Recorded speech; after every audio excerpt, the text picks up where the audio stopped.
Hello, what's up mga idol? For today's video ay isa na namang black and white drawing mga idol. Ayan po. At syempre, as usual, yung ginagamit natin na material ay dalawa lang mga idol, no? Pentel pen tsaka short band paper. Ayan po. Any kind sa band paper mga idol, no? Pwede long or short, depende po sa laki ng inyong iguguhit mga idol. So ayan, nag-sketch tayo bago natin i-darken ng ating pentel pen. Ayan po mga idol. So tracing lang muna, tapos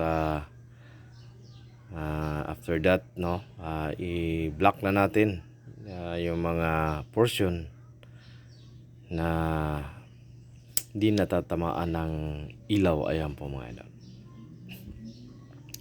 Yung sa bandang part na initiman natin mga idol, kumbaga pa nasa ilalim yan, no? Hindi po naliliwanagan kung sakali may araw mga idol, no? Yung part na maitim, ayan po. Kaya shadow lang siya mga idol kasi hindi siya naiilawan. Ayan. So para ma-appreciate po yung drawing, kailangan po may shadow talaga mga idol. Ayan po. Thank you for watching mga idol.